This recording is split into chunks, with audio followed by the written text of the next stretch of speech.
자, 이제 역사서 공부하도록 하겠습니다. 항상 시대 구분, 그죠? 자, 이제 이걸 못하면 고려 공부한 게 아니라고 수도 없이 얘기했습니다. 나라 세워지고, 그 다음에 한 요 정도까지, 요건 임의적으로 나누는 거지만, 현종 무렵, 거란의 3차 침입, 현종 때까지 대충 보기로 하고, 그 다음에 요건 이제 공식적이죠. 1170년. 왜냐면, 요게 한 150년 되잖아. 250년 되잖아요. 고려가 약 한 500년. 정확히 말하면 475년인데, 그래서 이제 요때까지는 뭐라고 볼 수가 있어요. 전기. 이렇게 볼 수 있고, 요걸 계기로 이제 후기. 이렇게 나누는 게 일반적이었는데, 뭐 최근에는 세 개의 시대로 나눠서 요 파트를 이제 중기 이렇게 보기도 합니다. 그래서, 그건 크게 중요하진 않으니까, 그 다음에 1270년 개경환도까지. 그 다음에 이제 1351년 국민왕 즉위하면서, 고려라는 나라는 참, 왕의 이름을, 왕호를 통해서도 시대가 구분이 되는 거 아시죠? 뭐, 조나 종으로 쭉 갔잖아요. 조나 종으로 쭉 가다가 충땡왕 시대가 여기잖아요. 그죠? 그래서, 6명이 있고, 근데 여기는 충으로 시작하진 않지만, 또 어때요? 왕으로 끝나요. 그렇지 않나요? 국민왕, 우왕, 창왕, 궁양왕, 이렇게 끝나잖아요. 그럼 원칙대로, 원래대로 못해요. 고려 전기에 조나 종으로 돌아갔어야 되죠. 근데 그렇게 하지는 못했죠. 그게 뭐, 여러 가지 이유가 있겠지만, 이미 체질화가 된 것도 첫 번째고, 두 번째 이제 명나라가 들어서죠.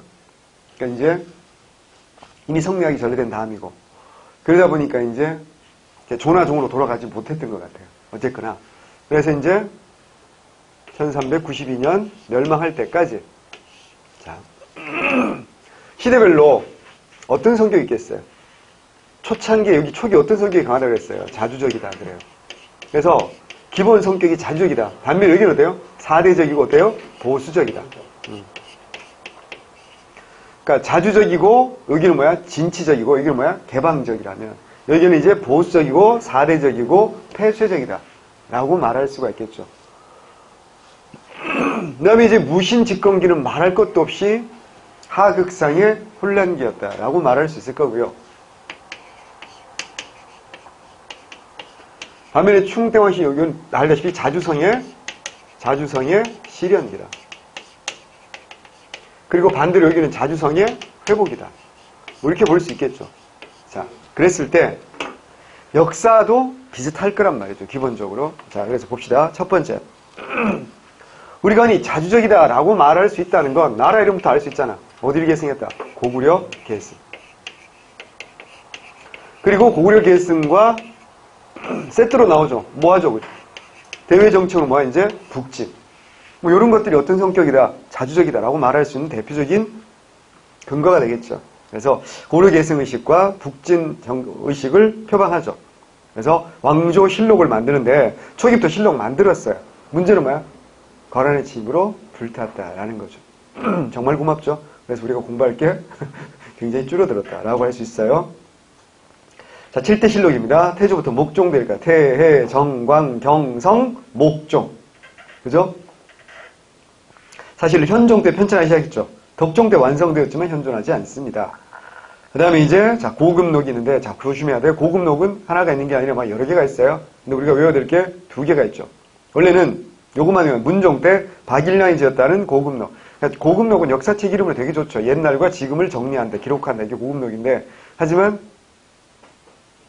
시험제 뭐가 나왔죠? 2018년 서울시 7급에서 그렇게 개욕을 먹은 문제.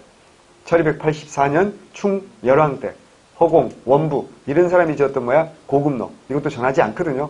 뭐 전하지도 않는 책을 굳이 시험 문제 낼 이유도 없었고 그것도 겨우 딸랑 3년 차이 나는 뭐야? 제왕 운기하고 뭘 물어본 거야? 1287년 제왕 운기하고 순서 문제를 물었죠. 그래서 모 선생님께서 해설 강의하시면서 쌍욕도 하시고 뉴스에도 나오고 그래서 굉장히 사회적으로 이슈가 되었던 그런 문제이기도 합니다. 그러니까 그렇게 개욕을 먹었으니까 다시는 안 내겠죠. 아닌가? 변태인가? 또 낼라나? 자, 남의 가락국 기계도 남아있지 않아요. 문종 때 금관주 지사를 지낸 김양감이라는 사람이 지었다고 알려져 있는 거예요. 가야의 지방사를 기록합니다. 딱 봐도 돼요. 가락국기잖아. 가야를 가락국 이렇게 부르기도 하지 않습니까? 자, 금관주 지사 이런 걸 통해서 우리는 뭐라 해야 돼요? 고려는 주와 군에는 뭘 파인다? 주, 군, 현인데 주와 군의 지방관을 뭐야? 지사라고 한다 그랬잖아. 현에는 뭐라고? 현령. 이렇게 보내는 거거든요. 예.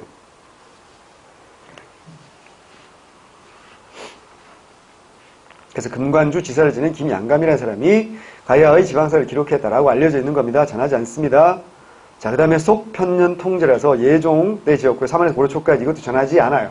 그러니까 전하지 않으니까 크게 중요하지 않다라는 얘기입니다. 진짜 중요한 건 따로 있죠. 뭐라고요? 삼국사기. 자, 우리 시대 역사서에서 한 문제 나오면 뭐 나옵니까? 삼국사기 나옵니다. 만약에 삼국사기 문제를 틀리면 그 사람은 어때요? 공무원들 자격이 없는 거야. 한 문제 나오면 삼국사기 나옵니다. 자, 첫 번째 언제다? 인종 때다라는 거 우린 다 외워서 알고 있습니다. 그러니까 자, 언제라고요? 1145년 인종 때 삼국사기가 여기 나온다. 삼국사기 무조건 외우셔야 됩니다. 1145년 시 중요하죠? 인종 때. 우리 정치사에서 이미 얘기했죠. 10년 전에 무슨 일이 있었어요? 묘청의 서경 선도운동을 손수 진압한 사람이 누구야? 김부식이지. 그래서 고려 계승이 아니라 우리 고려는 어디 계승이다? 신라 계승이다 라는 의식. 그러니까 북진하지 말자. 뭐하자? 현상 유지하자. 이런 개경파 문벌 귀족의 현실적인 요구를 담아서 편찬한 역사가 바로 삼국사기다라고 할 수 있어요. 제목만 봐도 알 수 있죠. 무슨 체다? 기전체다. 왜? 사마천의 사기 형태를 그대로 가져다 쓴 거다. 그러니까 제목이 뭐야? 삼국사기잖아. 자, 기전체니까 당연히 어때요? 뭐가 있겠어요? 5개의 체제로 구성돼야 되잖아. 본기, 그 다음에 세가, 열전, 지, 편대. 자, 본기와, 근데 실제로 4개라 그랬잖아. 뭐는 있고, 본기는 있고 없고, 있고, 뭐가 없다? 세가가 없다 그랬어. 외워야 돼? 그래서 이것도 하나다. 신라만 본기로 쓴 게 아니라 삼국 모두 뭐라고요? 본기야. 삼국 모두 본기야. 그래서 고구려 본기, 백제 본기, 신라 본기 이렇게 썼다는 거. 외우셔야 됩니다. 굉장히 중요합니다. 그래서 뭐 현존하는 우리나라에서 가장 오래된 역사, 이거 모르는 사람 어디 있어? 고려 초에 쓰인 구삼국사를 기본으로 하여, 근데 그 구삼국사는 지금 남아있지 않는 거지. 유교적 합리주의 사관에 기초하였으며, 여기서 중요한 말 나왔어. 그 다음에 삼국 모두 본기로, 그 다음에 세가는 없다 라는 거. 그 다음에 객관적인, 써두세요. 사실과 논찬, 사론이라고 하죠. 개인적 의견입니다. 구분해서 서술하고 있어요. 그래서 이게 왜 중요하면 어디까지가 팩트이고 어디까지가 뭐야? 나의 생각인지, 사신의 생각인지, 역사를 편찬하는 사람들의, 편찬하는 사람, 김부식의 자기 생각인지를 정확히 구분해서 서술하고 있어요. 그래 헷갈리지 않지 않겠습니까?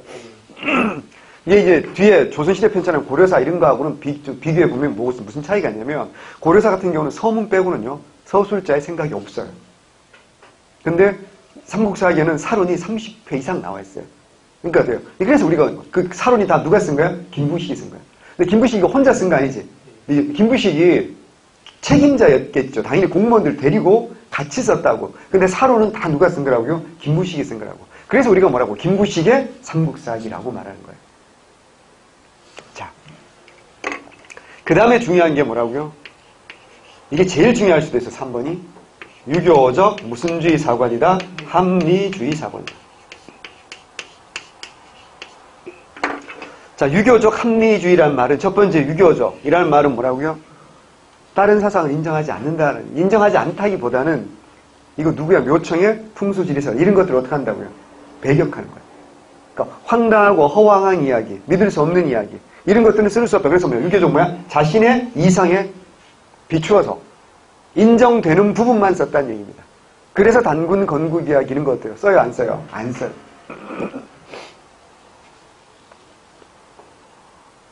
그래서 중요한 건 단군 건국 이야기가 없다는 거예요. 근데 또 김부식이 경주 김씨 아니에요. 그래서 신라에 대해서 아레스테나고 이런 것들은 어때요? 또 써요. 그건 쓰는데 단군 건국 이야기는 없다라는 거 굉장히 중요합니다. 또 하나, 우리가 신라 계승의식이다, 이게 아주 강하다라고 말하는 근거가 뭘까?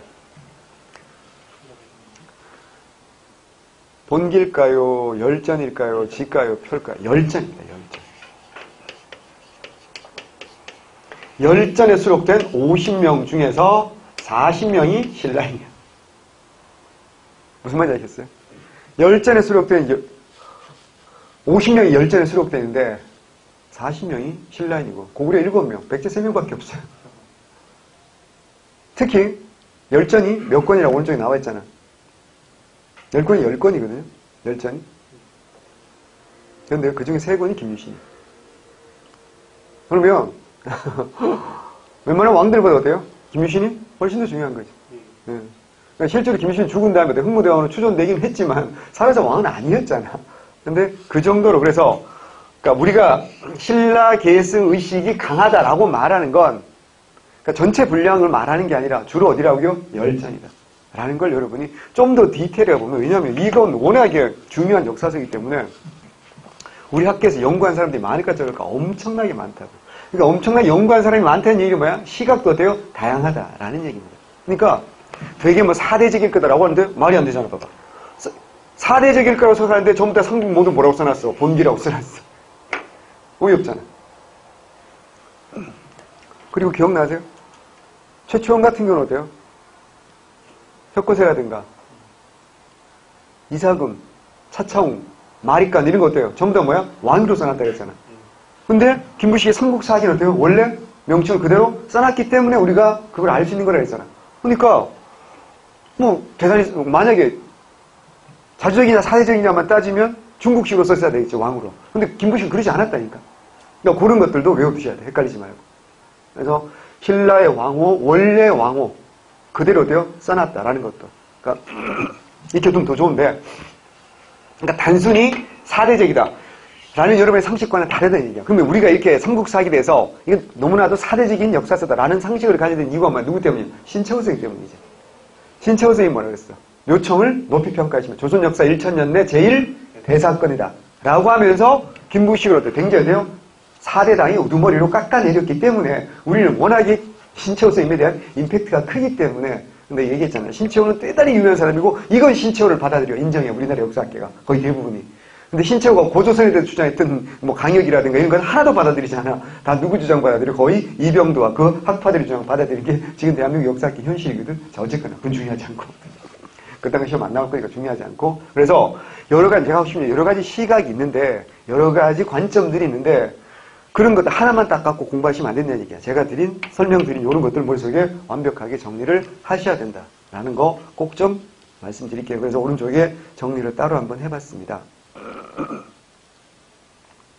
그래서 김부식의 주도하에 11명의 편사관이 편찬했다.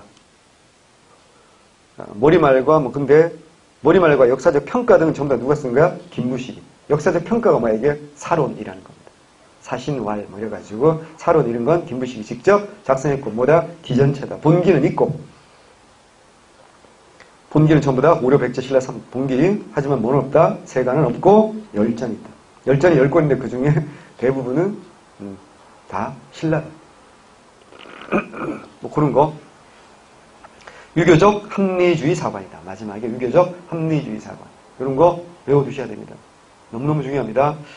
자, 그 다음에 이제 여기까지는 우리가 이제 이건 김부식 삼국사에 틀리면 안 되는 건데, 자, 그 다음에 이제 고려 후기로 넘어가면서 이제 봅시다. 첫 번째. 민족적 자주의식을 바탕으로 전통 문화를 올바르게 이해하려는 경향이 대두한다. 왜냐?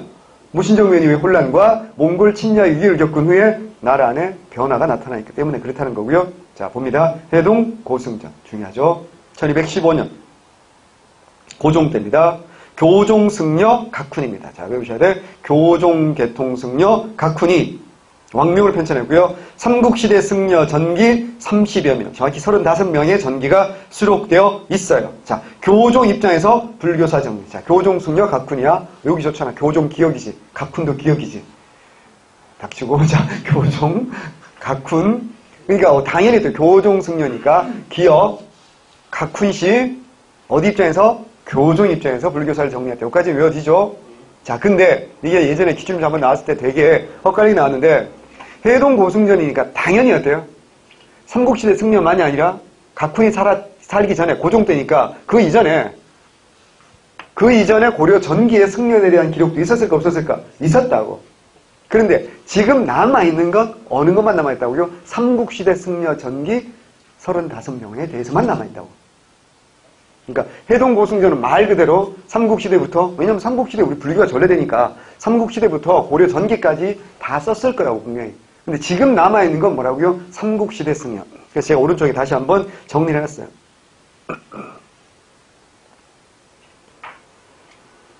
그래서 한번 읽어보시면 승려가 총 삼국시대 승려 유통편에 승려 35명이 전하는데 전부 다 삼국시대 불교 수용가 그 다음에 불교 경전을 공부한 사람들의 승려에 대한 기록입니다. 오른쪽에 날개 정리해놨으니까 한번 읽어보시면 됩니다. 다시 본문으로 와서 동명왕편입니다.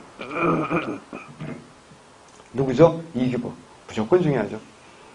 이규보의 문집은 뭐죠? 동국 이상국집입니다. 동국, 동쪽 나라, 우리나라는 얘기죠. 이희성을 가진 재상. 그가 쓴 문집, 동국 이상국집. 얘기했잖아. 우리나라에서 남아있는 문집은 거의 대부분 어디로 가라고? 조선시대 문집. 근데 고려시대 문집 중에서 그래도 우리가 들여다볼 만한 게 몇 명 안 되는데 들여다볼 만한 게 누구라고요? 이규보입니다. 그래서 굉장히 시험에 잘 나오죠. 이규보. 고구려 건국용의 동명왕의 업적을 편찬합니다. 이건 기전체일까요? 편년체일까요? 시입니다. 시. 동명왕편. 네. 서사시죠. 서사시. 고구려 계승 의시이고요. 동국 이상국집에 수록되어 있다. 외우셔야 됩니다. 대단히 중요하죠. 여기서 요까지 자르세요. 요까지가 뭐라고요? 무신 집권기입니다. 자, 이규보가 동명왕편을 쓸 때는 아직은 이의민 집권기였어요. 그러다가 이제 이규보는 누구에게 등용된다고요? 최충원에게 등용되고요. 자, 이규보는 워낙 중요한 사람이니까 외워야 돼. 본격적으로 활동하는 건 언제라고요? 활약하는 건 누구야? 최후 때. 자, 등용은 누구한테 등용된다? 최충원에게. 최충원 집 잔치할 때 그 최충원을 찬양하는 시를 잘 지어서 눈에 띄어가지고 출세한 사람이 이규보예요. 그리고 본격적인 활동은 어디서 하냐? 논제하냐? 최후 때 한다. 그래서 이 사람 무덤이 어디냐? 강화도에 있어요. 왜 강화도에 있겠습니까? 강화 천도할 때 당연히 따라갔겠죠. 강화 천도를 찬양하는 시를 쓴 사람도 이규보입니다. 그러니까 강화 천도를 찬양하는 시를 쓴 사람도 이규보라는 거 알아두시고요. 1241년에 강화도에서 죽어요. 그럼 1241년에 죽었으니까 그 전에 뭐 한 게 있겠죠. 뭐 있겠어요? 1236년부터 우리가 뭐 한다 그랬어요? 몽골과 싸우기 위해서 제조, 대장경 만들잖아. 그때 어떻게 한다? 대장, 판각, 각판, 군신, 기고문 같은 거 누가 쓴다고요? 이규보가 쓴다고.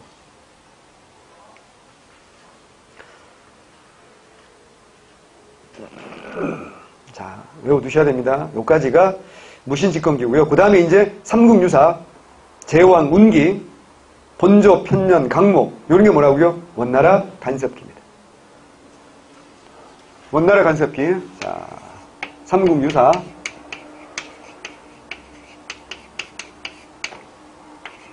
제왕, 운기, 본조, 편년, 강목.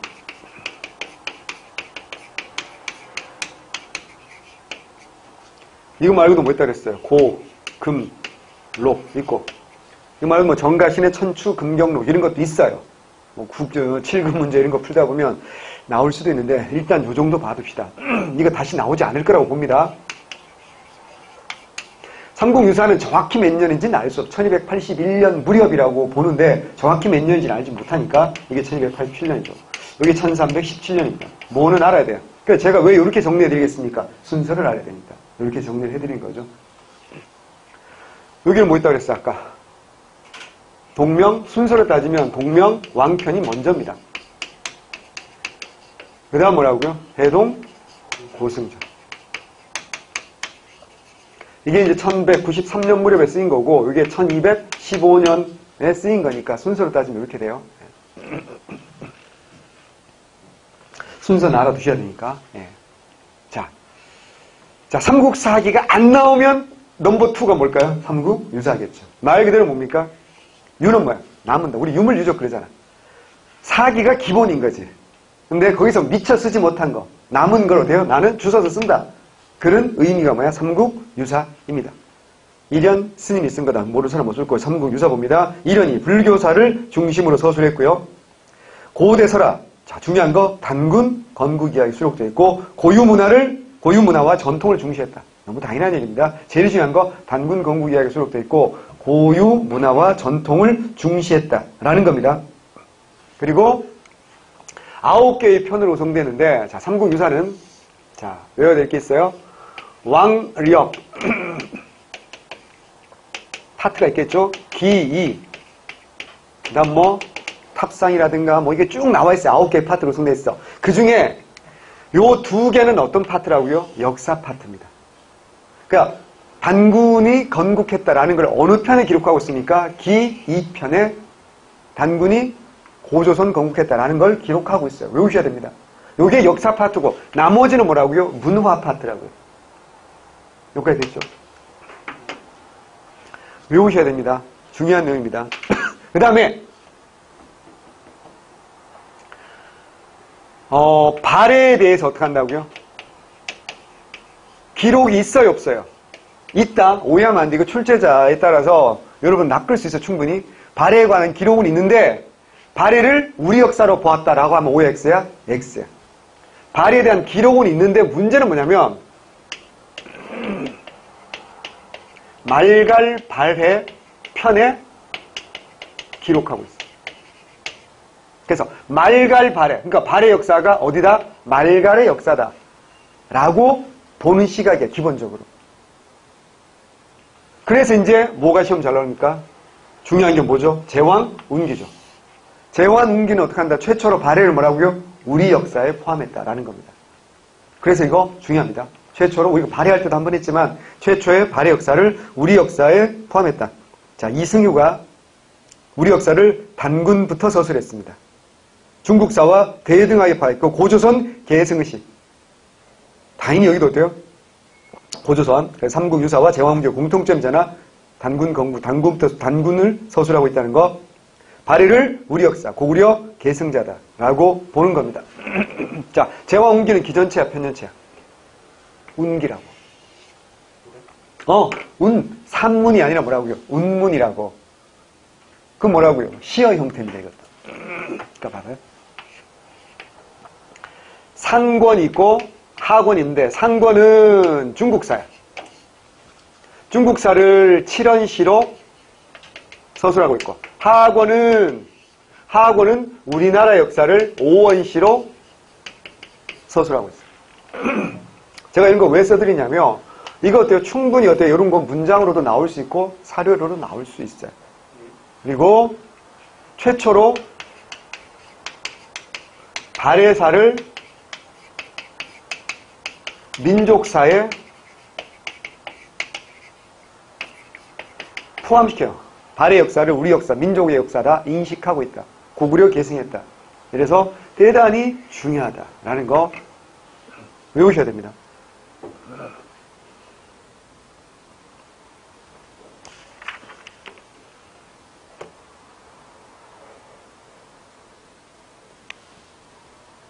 그리고 굉장히 자주성이 강해서 중국인들이 우리를 뭐라고요? 작은 중화라고 불렀다 라는 사료도 나옵니다. 뒤에 사료 보면서 제가 다시 말씀드릴게요. 그 다음에 이제 충수광 때 본조 편령 강목은 충수광입니다. 충수광 외워야 돼요. 충수광. 충수광 업적이 몇 개 안 되지만 요거 알아두셔야 됩니다. 충수광 뭐 있죠? 찰리 변이 도감 외우셔야 됩니다. 네. 사신관제도 폐지했던 사람도 뭐야? 충수광입니다. 이렇게 두세요. 네. 여기서 중요한 건 강목체라는 거죠. 강목체. 강목체는 무슨 학이 들어온 다음이라고요? 성리학이 들어온 다음. 자, 강목체는 어떤 역사가 서술해야 되죠? 한번 했는데 앞에서 강목체. 강목체는 기전체예요, 편년체예요? 기본적으로 편년체예요. 년, 월, 일, 시, 순으로 쓰니까 편년체에 기본적으로. 근데 왜 편년체라고 하죠? 강목체라고 하죠? 기본적으로 편년체를 쓰지만 중요한 건 뭐라고요? 큰 글자로 강으로 쓰는 겁니다.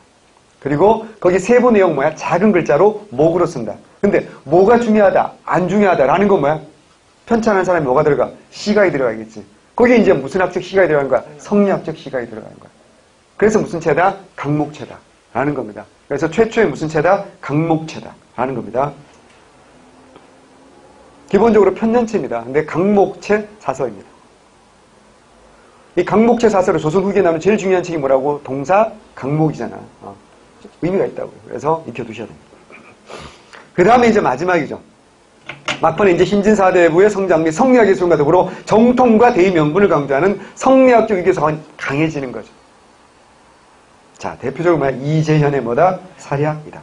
이재현은 사례를 비롯해 여러 권의 역사서 요술했는데 지금은 사략이 시작된 사론만 일부가 남아있고요. 계획을 단위해 왕권을 중심으로 국가지사를 회복하려는 의식이 반영되어 있죠. 성리학적 유교 사관이 입각하여 편년체, 이건 성리학적 유교 사관입니다.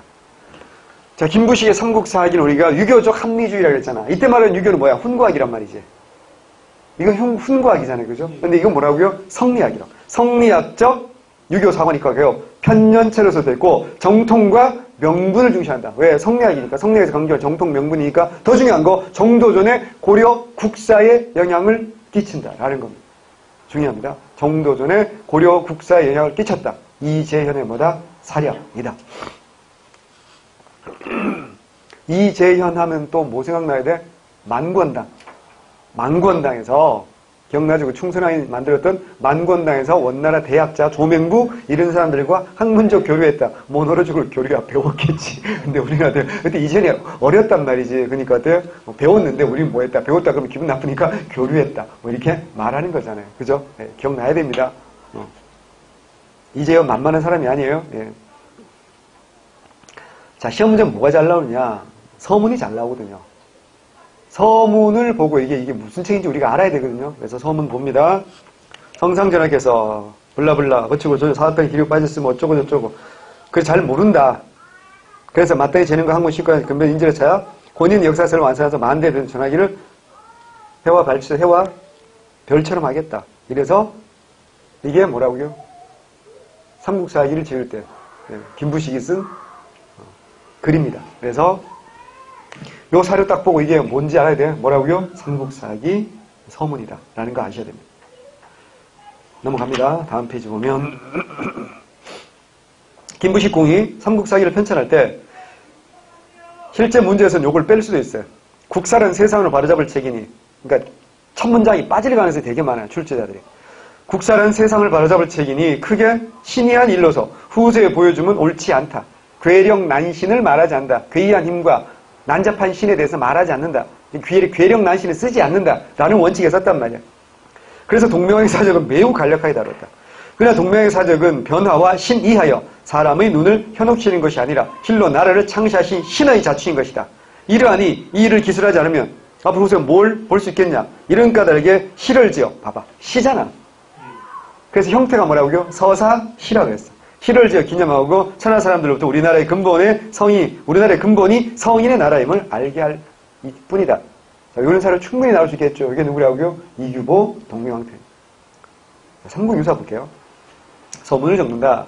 대저 옛날의 성인께서 바야흐로 예악은 나를 키고 인이로 설교할 때 괴력 난신은 얘기하지 않았다.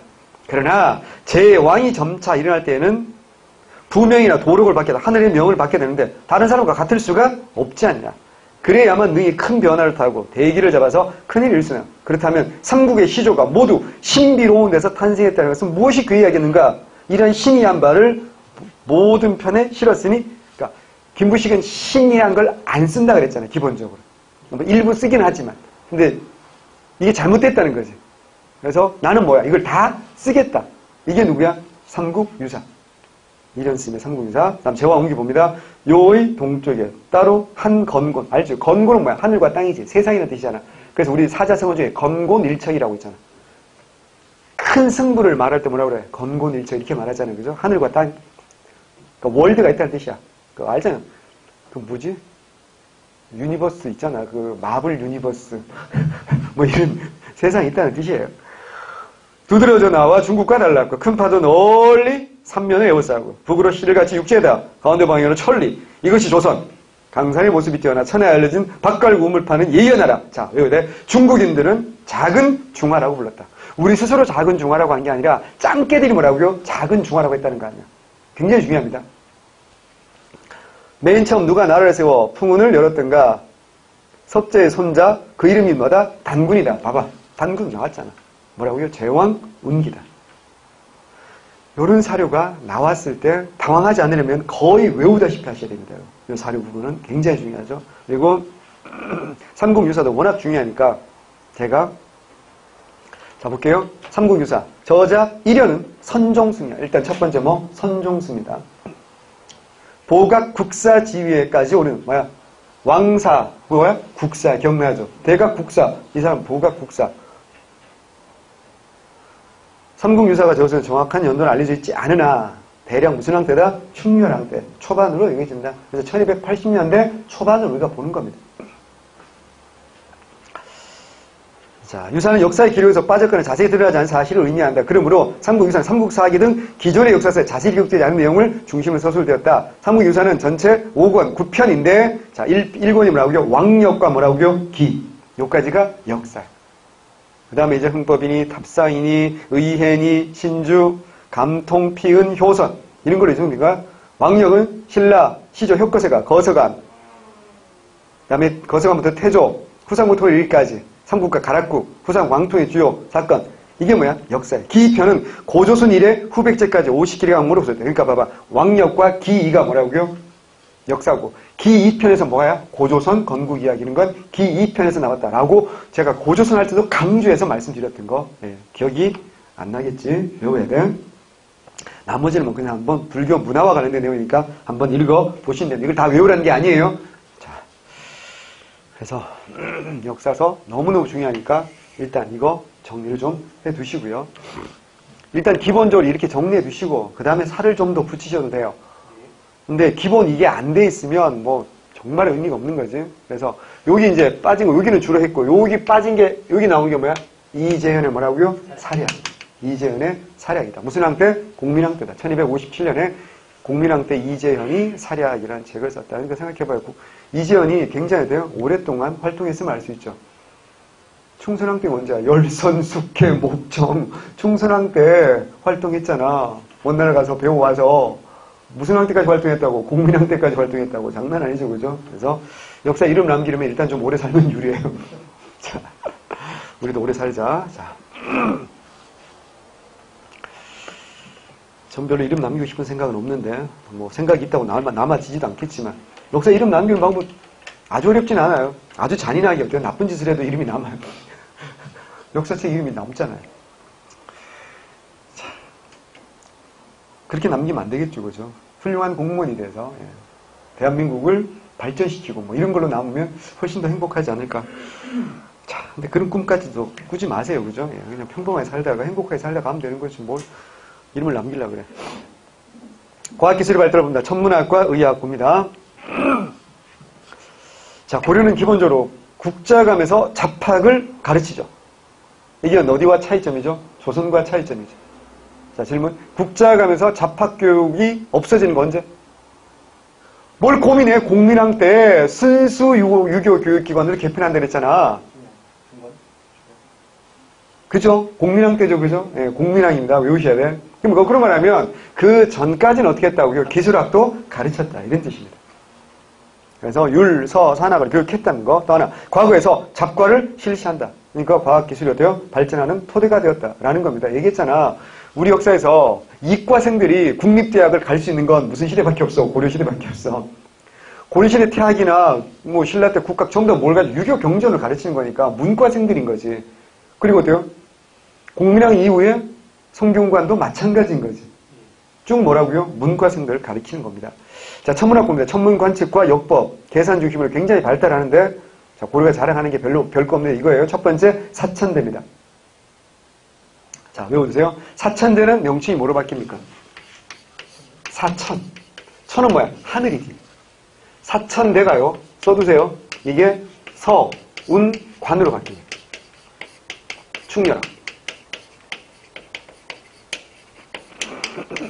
그리고 이게 관상감이 됩니다.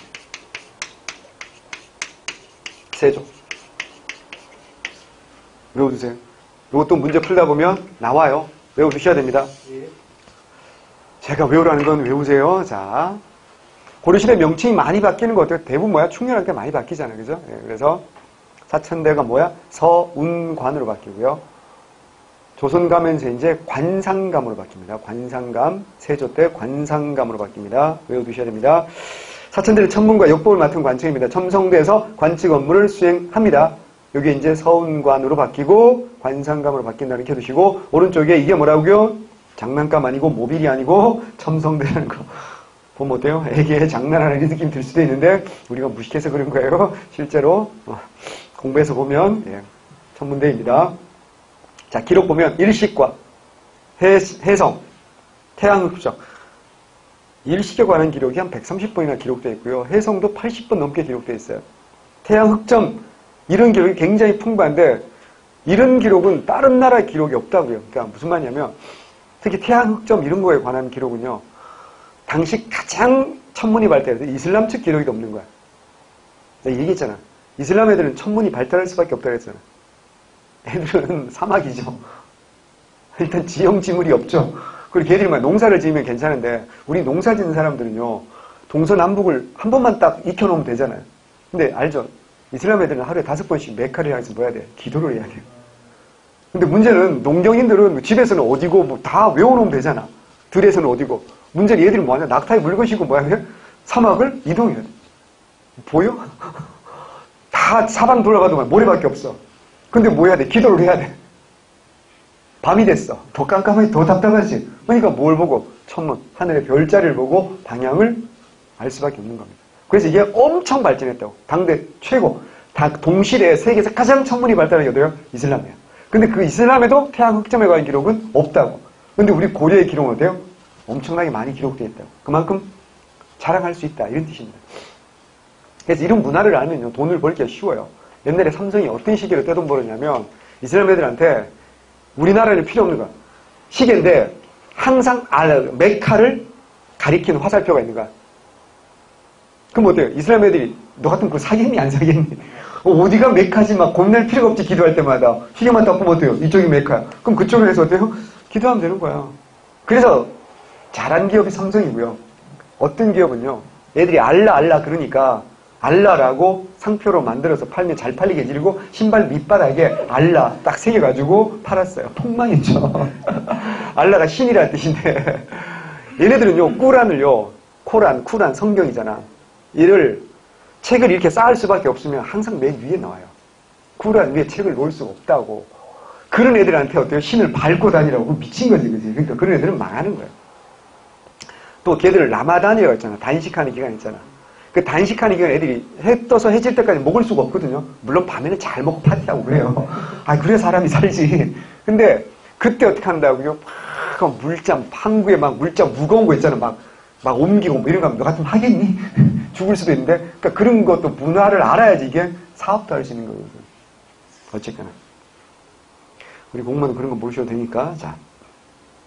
이게 이슬람 문명의 기록과 비견될 정도로 훌륭하다라는 표현이 나오는 이유가 거기 있습니다. 역법입니다. 초기는 신라 때부터 써야 돼. 뭐라? 당나라에 뭐라고요? 선명역 외웁니다. 자, 당나라 뭐라고? 선명역. 당선이죠. 원나라에서 뭐 받은다 이제? 수시력. 그래서 외웁니다. 당선, 원수. 외우세요. 평소에 내가 너무 싫어하던 사람이 대통령이 당선된 거야. 아우, 막. 평소에도 싫었지만 어때? 이제 거의 원수지. 반대로 하셔도 되는데. 자.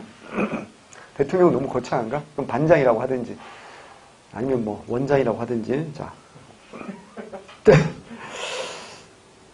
자, 외웁니다. 고려 전기는 뭐라고요? 신라 말부터 신라 때부터 당나라에 선명역이라는 게 들어왔을 겁니다. 그러다가 이제 원나라에서 뭐 들어온다? 수시력이야. 수시력, 뭐? 충선왕 때 수시력입니다. 충선왕 때 수시력. 충선왕은 거의 아마 우리 역사 최초로 다문화 가정 아이가 왕이 된 최초가 아니겠어요? 그렇잖아요, 그죠? 다문화 가정이죠. 충선왕. 그래서 수시력, 충선왕, 수시력. 충선왕이 수시력이야. 충선왕, 선수, 수시력. 그리고 이제 명나라 때는 뭐라고요? 대통령. 무슨 말인지 알겠죠? 공명은 친원이 아니라 뭐야? 친명이잖아. 그럼 대통령은 뭐 특별한 게 있냐? 아니에요. 이름만 바꾼 거야. 수시력을 이름만 바꾼 게 대통령이에요. 수시력 봅니다. 수시력 1년은 365.242월 계산했는데 이것은 300년 후에 16세기 말 서양에서 개정한 그레고리스역과 같은 것이고 이슬람 역법까지 수용해서 만든 수시력은 당시 동아시아 문화 가장 훌륭한 역법이었어요. 그래서 외우셔야 됩니다. 그래서 다시 당나라 뭐라고요? 선명력. 충선왕 때는 뭐라고? 선수, 수시력. 그리고 세종대왕 때 만든 게 뭐야? 칠정산이죠. 칠정산. 그리고 조선 후기에 뭐가 들어오죠? 시헌력이 들어오죠.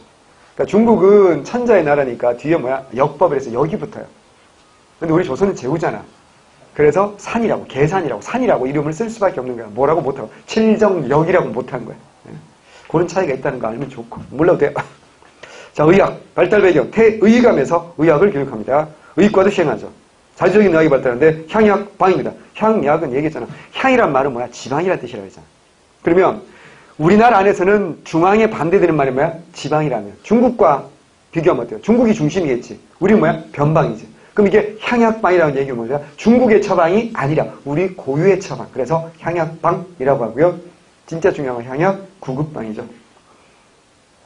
1236년 고종때입니다. 대장도감. 대장도감 뭐 하던 거였어? 1236년 기억 안 나? 그래, 제조 대장경을 만들기 위해서 뭐 한다고요? 대장도감 만들잖아. 그 전에 의찬이 만든 건 뭐였지? 교장도감이었지. 교장도감에서 뭐야? 신청, 신편, 제종, 교장총, 리스트 이런 거 만들어가지고 어떻게 소위라든가 거란의 요나라든가 뭐 이런 거 다 끌어모아가지고 주석서 끌어모아서 만든 게 뭐라고요? 교장이었잖아요. 그지? 이거 뭐야? 대장도감에서 대장도감 어디 있다고요? 강화도에 있었잖아. 근데 거기서 다 만든 게 아니라 했잖아. 남해도 행정구역상으로 진주 모교이기 때문에 진주 군사 대장도감. 기억나죠? 예. 현존한 우리나라에서 최고 의학서재, 가장 오래됐다는 뜻입니다. 13세기 국산약재 180여 종 소개합니다. 외우셔야 됩니다. 요거 시험에 잘 나오는 건 향약, 구급방은 뭐야? 고려고. 집성방은 뭐라고요? 조선 세종이잖아. 구급방은 다 외우지와 구급방은 기억이지 뭐야? 고려입니다. 집성방은 지읒이지 뭐라고요? 조선입니다. 그거 말고도 외울 게 되게 많으니까 조선 가서 다시 한번 정리하기로 하죠. 자, 그 다음에 수시력 나와있고 향약 구급방 정리해놨습니다. 읽어보셔야 됩니다. 꼭 시간 없어서 제가 못 읽어드립니다. 읽어보세요. 그 다음에 인쇄술입니다. 고려가 자랑하는 거 얘기했잖아. 고려는 아무리 어때요? 종을 잘 만들어도 에밀레 종보다 더 좋은 종을 못 만들어. 고려는 아무리 탑을 잘 만들어도 석가탑보다 더 멋진 탑을 못 만들고, 고려가 아무리 불상을 잘 만들어도 석굴암 본종들보다 더 좋은 불상은 못 만들어. 근데 고려가 자랑할 수 있는 게 두 개가 있어요. 하나는 뭐라고요? 청자. 그래서 고려 시험 문제는 뭘 낼 수밖에 없어? 청자. 또 하나는 뭐라고요? 인쇄. 신라는 봐봐. 인쇄 그러면 뭐밖에 몰라? 무구정광대 다란이경. 세계에서 가장 오래됐다는 목판 인쇄물. 이거 하나밖에 없어. 이것만 알면 되잖아. 이게 어디서 나왔다는 것만 알면 돼. 석가탑에서 나왔다라는 것만 알면 끝나잖아. 그런데 고려는 뭐라고요? 인쇄술이 대단히 발달했어요. 그래서 인쇄술과 고려 청자는 고려 문화 문제를 낼 때 안 낼 수가 없는 겁니다. 하지만 고려 문화 공부하다가 제일 안타까운 거 뭔지 아세요? 불화야, 불화. 불화. 뭐 이런 거. 엄청나게 아름다운 불교 미술인데, 뒤에 말씀드리겠지만, 전 세계에 존재하는 고려 불화가 한 160점 정도 돼요. 근데 우리나라에 몇 개 있는지 아세요? 10몇 개밖에 없어요. 우리 건데. 그리고 미국이나 뭐 유럽 이런 데 한 20, 30개 있어요. 나머지 120, 30개가 어디 있겠어요? 일본에 다 있어요. 이 불화 한 점이 한 20년 전에 소도비 경매에서 20억이 팔렸어요. 그냥 그림인데. 이거 하나만 집에서 발견하면 우리가 공부할 이유가 없다는 얘기지. 그냥 이 건물 사면 돼요. 그죠? 이 건물 사서 어이 박 대표 임대료 협상하자 말고 밑에 생선집 사장님 불러가지고 요새 장사 잘 되더라 막 이러면서 이러면 되는데 안타깝죠. 자, 인쇄술 봅니다. 배경. 개경과 서경에 도서관 설치한다. 기억나요? 비자성이라든가 수서원 이런 거 기억나죠? 그죠? 성종 때 만들었잖아요. 많은 책을 수집하고 보관해야 됩니다. 당연히 어때요? 책을 찍어내야 되지 않겠습니까? 각종 책의 수요가 증가하죠. 서적포에서 책을 인쇄. 서적포 기억나? 무슨 임금 때? 숙종 때. 기억나죠? 그죠? 예. 자, 그런데 아직까지는 전통적인 뭐라고요? 목판 인쇄다라는 겁니다. 태용 대답해봐. 목판 인쇄와 금속 활자가 있어. 대량 인쇄하려면 목판이 좋을까요? 금속활자가 좋을까요? 금속. 왜? 근거가 뭐야? 금속 한번 타놓으면 금방 뜯어내서. 아, 그래요? 네 머릿속에는 금속은 단단하고 나무는 어때요? 부드러우니까, 금속이 단단하니까 대량 인쇄하기 좋을 거다. 그건 이제 네 생각인데요. 자, 한 번도 우리가 인쇄해본 적도 없고, 고민해본 적도 없잖아. 자, 우리 하늘이가 필기를 했어요. 잘 잡아주세요. 하늘이 필기한 걸 이게 워낙에 명품 필기니까 이걸 책으로 만들자고 하자고. 한번 해보자고. 할 수 있잖아. 이걸 목판으로 파낼 수도 있고, 뭐야? 금속활자로 찍어낼 수 있겠죠. 자, 목판으로 한번 파내봅시다. 이거 목판으로 파내려면 어떻게 해? 일단 나무판이 있어야 되겠죠. 어떻게 해야 될까요? 파내는데 이걸 거꾸로 파내야 되죠. 거꾸로 파내야 찍었을 때 똑바로 찍힐 거 아닙니까? 자, 쉬운 일이 어려운 일이야. 야, 파내고 한 5장, 10장 찍고 말 거면 손으로 쓰는 게 필사하는 게 빠르지 않나? 그리고 이때 한자라는 걸 알아야 돼. 한글도 쉬운 게 아닌데 한자야. 자, 한자는요, 획이 하나인 것도 있지. 날일. 근데 한자 글자 중에 획수가 제일 많은 게 몇 글자인 줄 알아? 66획짜리가 있어. 근데 골 때리는 건 찍어내려면, 인쇄를 제대로 하려면 획이 하나인 글자와 획이 66획인 글자 크기가 어떻게 해야 돼? 똑같아야 돼. 이해되세요? 이걸 네가 그걸 거꾸로 한번 파낸다고 생각해봐. 그럼 미친 짓 아닌가요? 근데 파낼 수는 있는데 파내고 막 엄청 찍어내면 어때요? 그거는 가능하지. 가능한데 많이 찍어내면 그 짓을 투자를 할 가치가 있잖아. 근데 5장, 10장 찍어낼 거면 그걸 파내고 있냐고. 손으로 쓰는 게 훨씬 빠르다니까. 자, 봐봐. 목판은 변형이 가능해, 불가능해? 이걸 한번 나무에 새겨버리면 변형 자체가 불가능하니까 이거 어때요? 무조건 계속 찍어내야 돼. 금속 활자는 활은 활. 살아있잖아. alive. 그래서 금속은 뭐라고 하는가? 활자라고 하는 거야. 금속 활자는 완전 다르죠. 어떻게? 한 글자 한 글자씩 뭐 하는 거야? 주조를 하는 거야. 그래서 여러분 뭐 하듯이 퍼즐을 맞추듯이 어떻게 한다고? 한 글자 한 글자 껴 맞추는 거야. 그래서 찍어. 하늘이가 요 페이지 필기한 거 찍어내요. 우리 학원에 한 100명 되니까 100장만 찍어내는 거지. 웃지 말고. 자, 희망사항이잖아. 자, 찍어내는 거야. 그리고 그 다음 페이지 있잖아. 또 하늘이 또 다른 페이지 필기했잖아. 이거 찍어내려면 어떻게 해야 돼? 어떻게 탁 털어내고 이제. 다시 어떻게 한다? 이 페이지에 맞는 글자로 돼요? 찍어내는 거지. 자, 그러면 소량 생산은 목판이 유리한 거야? 금속활자가 유리한 거야? 금속활자. 이제 아시겠죠? 확실히 유리해.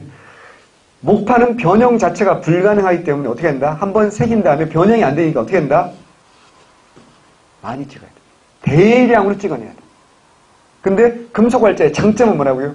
소량으로 찍어낼 수 있는 게 뭐라고요? 금속활자. 단, 전제 조건이 있어. 근데 뭐가 먼저 발전해? 목판 인쇄가 훨씬 더 먼저 발전하잖아. 왜 그래요? 일단 금속활자 찍어내려면 어떻게 해야 돼? 이걸 어때요? 금속을 주조해내야 돼. 글자로. 이 주조 기술이 어때요? 어려워. 첫 번째. 두 번째. 또 어려운 게 뭘 것 같아요? 먹이야, 먹. 나무에다가 먹을 발라서 찍어내는 건 크게 어려운 일이 아니야. 근데 금속에다가 먹을 발라서 어때요? 찍어내는 거 기존의 먹과는 어때요? 달라야 돼. 그리고 또 뭐가 종이도 어때요?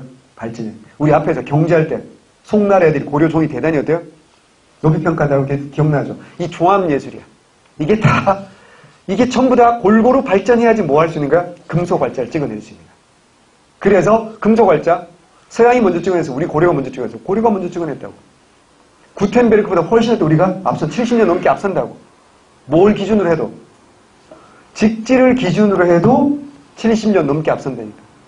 상정보금 예문을 기준으로 하면 100몇십 년이 앞선다니까. 무슨 말인지 아시겠죠? 그래서 전 세계 자랑할 수 있어 없어? 있잖아.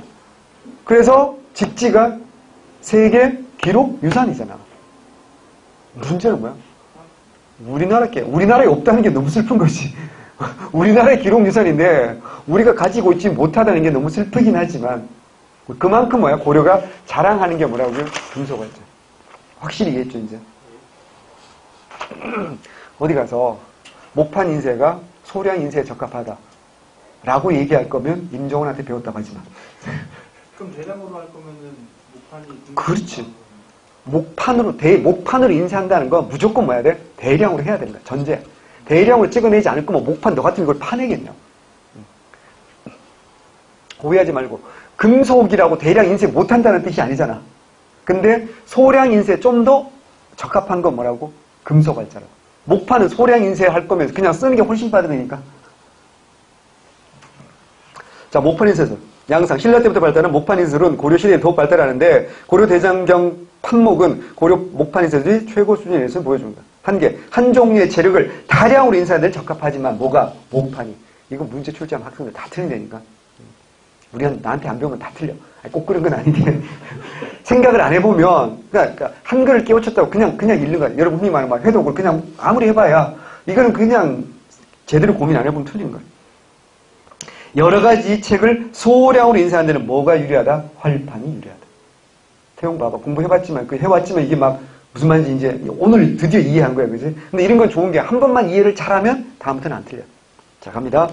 금속활자 봅니다. 금속활자 발명, 목판 인쇄술, 그리고 청동 주조기술 얘기했잖아. 그리고 인쇄에 적합한 목과 그리고 종이제술. 이 종합예술이니까 이게 어우러진 결과예요. 세계 최초 금속활자 인쇄 발명하는데 상정고급 예문. 자, 요거 너무 중요하니까 1, 2, 3, 4라고 우리가 그냥 외우는 건데 정확히 말하면 최우가 진양 후에 봉해지는 해가 1234년이야. 그리고 1241년에 이규보가 죽어. 그럼 뭐냐면 이규보가 진양 후에 명령으로 어쩌고 저쩌고 이걸 만들었다고 나와 있거든. 그러면 우리 역사학계에서 진양 후에 봉해진 해가 1234년이고 이규보가 1241년에 죽었으니까 이게 금속활자로 제작된 건 1234년부터 1241년 사이야. 근데 그냥 가장 앞선 몇 년이라고 보자? 1234년이라고 보자. 왜? 외우기도 좋잖아. 1, 2, 3, 4 아니야? 이래가지고 우리가 1, 2, 3, 4라고 그냥 많은 책들에서 그렇게 나와 있는 거야. 하지만 아주 정확히 말하면 1234년부터 1241년 언젠가 만들어진 거야. 자, 더 중요한 건 오해하면 안 돼. 이거에 대한 오해가 또 있는데 그럼 상정고급 예문은 그때 처음 만들어진 거냐? 아니라고. 상정고급 예문이라는 책은 상세하게 정했다는 거야. 고금, 옛과 지금의 예의에 관해서. 요거는요, 인종 때 만들어진 거야. 인종 때 최윤의라는 형님께서 상정고급 예문이라는 책을 만든 거야. 자, 봐봐. 12세 인종 때 최윤의 등이 지은 의례서야. 그런데 강화도로 천도할 때 이 책이 이제 많이 없어진 거야. 그래서 딱 2권 이상인데 한 권은 최웅래 집에 있고 또 한 권은 예관의 집에 있었다고. 근데 워낙 급하게 강화도로 천도하는 거야. 예관 이걸 가져오지 않은 거야. 근데 최우는 이걸 가져온 거야. 이게 왜 중요하냐면 강화도 천도 시기가 거의 40년 가깝잖아. 그럼 어때? 왕이 여러 번 바뀌기도 했지. 왕도 바뀌고 또 뭐 해야 돼? 각종 행사를 해야 되잖아. 행사를 하려면 어떻게 해야 돼? 의례에 맞게 행사를 해야 돼. 근데 모든 걸 다 외울 수 없잖아, 사람이. 그럼 뭘 보고 해야 되는가? 책을 보고, 매뉴얼. 이게 FM이야. 필드 매뉴얼이라고. 근데 이 책이 어때요? 한 권밖에 없는 거야. 그래서 최우가 어떻게 한다고요? 명령 내려서 28부를 뭐로 찍으라고 했다고요? 금속활자로 인쇄하라고 했다. 그래서 최우가 보관하던 것을 금속활자로 28부를 인쇄했다고 기록이 있다고. 세계 최초 금속활자가 알려져 있지만 현존하지 않기 때문에 동국 이상 국집에 의하면 강화도 피난 시기에 금속활자로 인쇄했다. 서양보다 우리 200년이 앞섰다. 자, 여기도 또 누가 나와? 동국 이상 국집. 또 누구야? 이규보지. 이래서 이규보가 시험에 안 나올 수가 없는 거야. 공부하다 보면. 그래서 올해 2018년 국가직 국어에는 이규보 친구까지 물었잖아. 진화. 그렇잖아. 이규보 내다가 이규보 낼 게 없으니까 이규보 친구까지 물어서 낸단 말이야. 그 정도로 이규보는 중요한 사람이라는 얘기야. 다시 본문으로 옵니다. 지금 남아있는 건 뭐냐? 직지신초절. 자, 다시 한번 상정고급 예문. 여러분, 맨날 직지만 내릴 수 없다니까 출제자들이 뭘 낼 수도 해서 상정고급 예문을 낼 수도 있으니까 지금 전해지지 않지만 가장 오래된 금속활자본으로 알려져 있고 상정고급 예문이라는 책은 인종 때 최윤의라는 사람이 지은 거야. 근데 이거를 최우가 어떻게 한다고요? 금속활자로 찍어내라고 한 거야. 언제? 강화도. 이게 어디 나와 있다고요? 이규보의 동국 이상국집에 나와 있다고. 하지만 전하지 않는다고. 그럼 전하는 게 뭐라고요? 직지지. 직지, 그냥 직지라고 하는데 직지심체조절 그냥 직지라고 합니다. 1377년 외워야 돼? 우왕이야. 외워야 돼? 1377년이면 뭐? 화통도감. 1377년이면 화통도감 외워야 돼. 그래서 1380년에 뭐야? 진포싸움 하잖아. 외워야 돼. 그 우왕 때입니다. 골만 승려 백운화상이 역대 스님들의 법어, 어록 등에서 선의 요처를 깨닫는 데 필요한 내용을 뽑아 엮은 것이 바로 직지야. 외워야 돼? 1370년 청주 흥덕사에서 금속활자를 인쇄했고요. 현존하는 세계 최고의 금속활자본으로 공인받았다는 게 중요합니다. 외웁니다. 고려 인쇄문화가 대단히 뛰어났음을 보여주는 또 다른 증거가 뭐냐면 이거를 개경이 아니라 어디에서? 청주. 지방이잖아. 거기에서 어떡한다? 이걸 금속활자로 찍어낼 정도로 굉장히 어때요? 보편적으로 금속활자가 많이 고려해서 이 무렵에는 많이 찍어졌다라는 걸 우리가 말할 수 있어 유추할 수 있는 겁니다. 개경이 아니잖아, 봐봐. 그래서 지금도 인쇄축제 어디서 합니까? 청주에서 합니다. 뭐 때문이야? 직지 때문이야.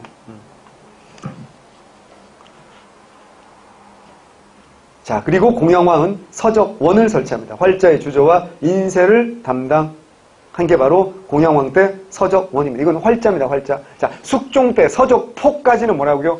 목판이야. 무슨 말인지 아시겠죠? 근데 이제 공양왕 때 서적원 같은 경우는 뭐야? 활자 주조. 금속 활자죠. 자, 이거 말고 이제 최근에 논란거리가 된 게 남명천 화상. 우리 중을 화상이라고 하잖아. 그래서 남명천이라는 법명을 가진 화상. 이 사람을 찬송한다는 뜻이야. 남명천 화상 송 증도가라는 게 있고 이거를 뭐로 했다고? 찍어낸 금속 활자가 발견됐다고 우기는 거야. 경북대학교 남권희 교수라는 사람이 외우는 거 아니야? 절대 시험 안 나와. 이걸 줄여서 뭐라고요? 증도가자라고 하는 거야. 학생들이 질문도 많이 하고 하는데 경북대학교 남권희 교수라는 사람이 자기가 100개가 넘는 이때 찍었던 활자 있잖아. 활자. 청동으로 주조한 활자. 찍어낸 게 아니고 활자를 자기가 발견했다 우기는 거야. 이게 진짜면 굉장히 어때요? 문화적으로 가치가 있겠지. 하지만 문화재청에서는 내린 결론 뭐야? 가짜다. 그래서 문화재로 등록조차 안 돼 있어. 그러면 남명천 화상송 중도가 이게 이제 원래 금속활자로 원래 있었대. 금속활자로 원래 금속활자로 찍은 책이 있었는데 지금 남은 게 없어가지고 최우가 목판으로 찍었다라는 기록이 있다고. 그리고 그 발문을 누가 썼다? 최우가 썼다. 라는 거 때문에 나오는 겁니다. 그러니까 요거는 최충원과 최우를 비교할 때 누구의 업적? 최우의 업적에서 나오는 거고요.